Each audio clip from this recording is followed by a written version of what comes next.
Hello everyone, welcome to my another new video. So today I will tell you actually how you can learn English.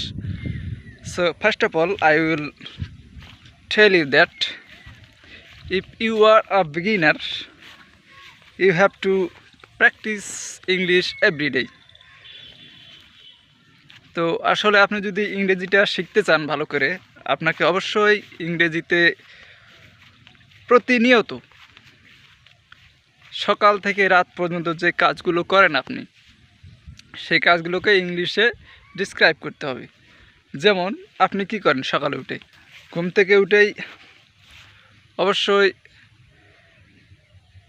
ভোর রাতে আপনারা যারা হিন্দু আছেন প্রার্থনা বা উপাসনা করেন, যারা মুসলিম আছেন তারা অবশ্যই নামাজে যান। তো নামাজের আগে যে পাক পবিত্রটা করার দরকার সেটা অবশ্যই করে থাকেন।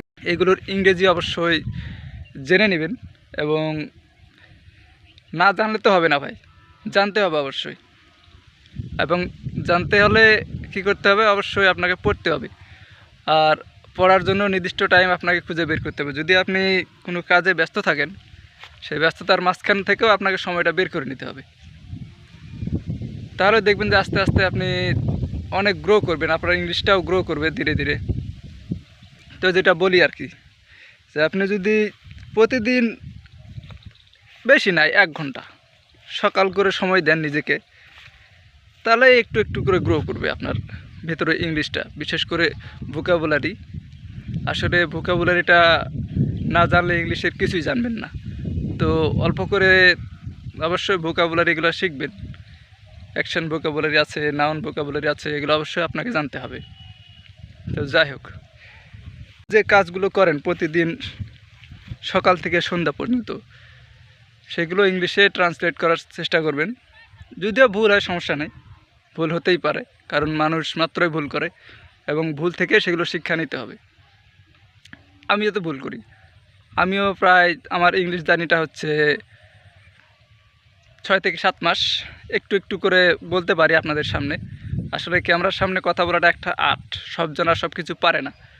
আমি সেটা অল্প অল্প করে চেষ্টা করতে করতে এখন হয়তো একটু পারি, পুরোপুরি না।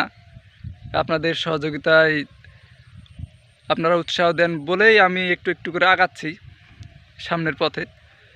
তো আপনাদের সহযোগিতা পেলে আরও সামনে এগিয়ে যাব, এটা আশা আছে, উপরওয়ালা যদি সহায় থাকেন। তো যাই হোক, যেটা বলতেছিলাম, যদি আপনি ইংরেজি অবশ্যই শিখতে চান আপনাকে নির্দিষ্ট একটা টপিক নিয়ে আপনাকে চিন্তা করতে হবে, মনে মনে সেই বিষয়ে ইংলিশে ডিসক্রাইব করতে হবে। যদি আপনি এই যে দেখেন, আমি এখন বর্তমানে একটা ধানের জমিতে আসছি, ধানের ইংরেজি নাম কি এটা যদি আপনি না জানেন, ধানের ইংরেজি নাম হচ্ছে প্যাডি বা রাইস, সেটা যদি আপনি না জানেন আপনি কোনো সেন্টেন্স মেক করতে পারবেন না। ধানের জমির নাম কি, ধানের জমি কি, এটা ফিল্ড অথবা ল্যান্ড, যদি আপনি সেটা না পারেন আপনি কোনো সেন্টেন্স মেক করতে পারবেন না। যেমন ধরেন যে আমি এখন এই ধানের জমিতে আছি, এটা ইংরেজি কি, I'm stay in this paddy field right now. So সুন্দর একটা বাক্য হয়ে গেল। যে এরকম সুন্দর সুন্দর বাক্য গঠন করে আপনাকে ইংলিশে ট্রান্সলেট করে মনে মনে সেটা আয়ত্ত করতে হবে। তা আপনাকে আয়ত্ত করতে হলে প্রতিনিয়ত প্র্যাকটিস বা চর্চার মাধ্যম দিয়ে আগাইতে হবে। তো যাই হোক, অনেক কিছু বললাম।